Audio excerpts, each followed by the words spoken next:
Let's look for the first handover. All pretty good, looks safe. A very good handover for Great Britain, moving past Jamaica. So now we got Bianca Williams taking over from Nancy Coe. Bianca Williams has got the baton and China giving chase here, but it's Great Britain performing superbly well. Jamaica trying to come back into it. Daryl Neita's going to have Shelly-Ann Fraser-Pryce chasing her. China not too far away. But can Britain hold on? Look at Shelly-Ann Fraser-Pryce like a steam train, express train, gets it on the line. 42.29. Well, the time will be irrelevant for the Jamaican select. She looks as though she's just been for a stroll in the park. But, my goodness me, that was incredible from Shelly-Ann Fraser-Pryce. A good performance from Great Britain, to be fair, 42.30. Colin, I mean, we've seen things in the relays, you know, Bolt and all the rest of it, but what a final leg that was there. A bit of a smile from her, because sprinters like her don't, you know, chasing down like that isn't, you know, you don't get a chance to do that too often, do you?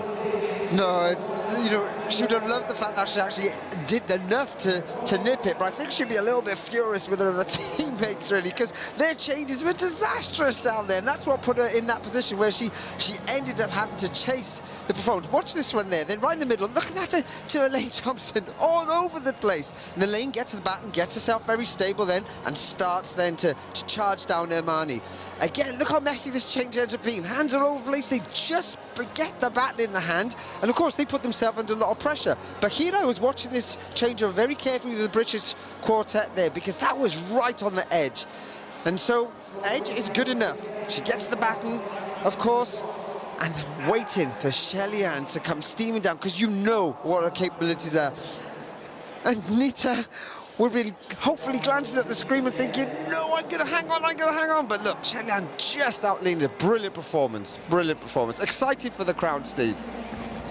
I think technically it's impossible to have, excuse me, to have one athlete on a certain level of slow motion and another one on another, because it doesn't look like Shelly-Ann Fraser-Pryce that it's going at the same speed, just eating up the ground. Le public, alors qu'on se souvient bien sûr de Paris 2003, où les Françaises nous avaient arraché la médaille d'or. Et là, ce sont les Russes qui sont dans la position de Paris 2003, avec Belkina, Roussakova, Savlinis et Bolsoun au couloir numéro 2.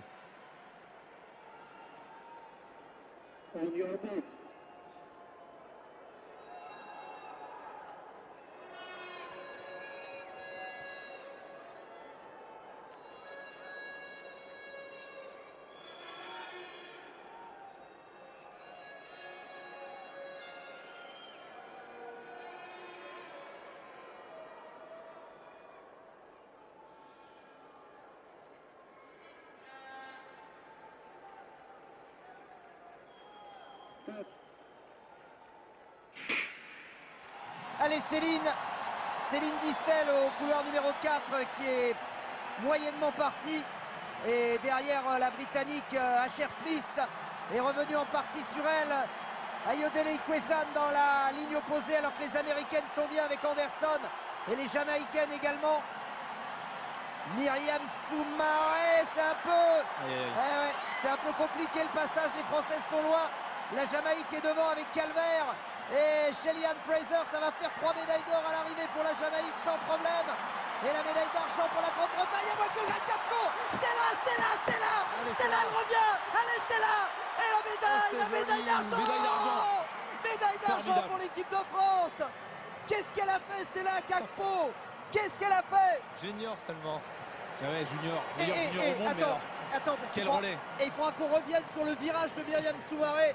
Ça a dû être stratosphérique parce que Myriam était loin, Stéphane. Surtout, elle est partie arrêtée presque. Il y a eu un très mauvais passage. Le deuxième passage là, celui-ci n'est pas très bon.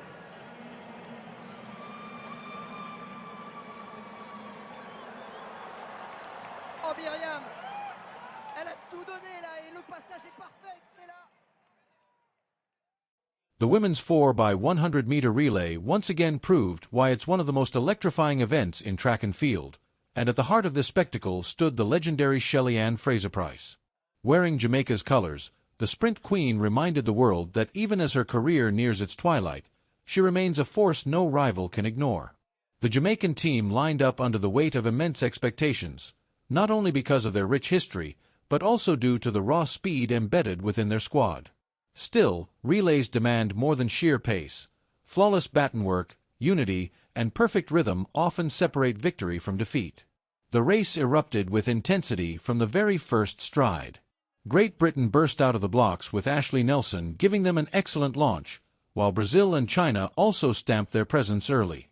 The opening exchange became a decisive marker. Britain's smooth pass to Bianca Williams gave them a clear edge, while China demonstrated steady control. Jamaica, by contrast, stumbled slightly, not disastrously, but their exchanges lacked the polish of their main rivals, leaving them trailing as the contest reached its decisive stages. That's when Fraser-Price took command of the moment. Positioned as anchor, she was handed the baton with her team sitting in third, needing to overhaul both China and a surging Britain led by Daryl Nata.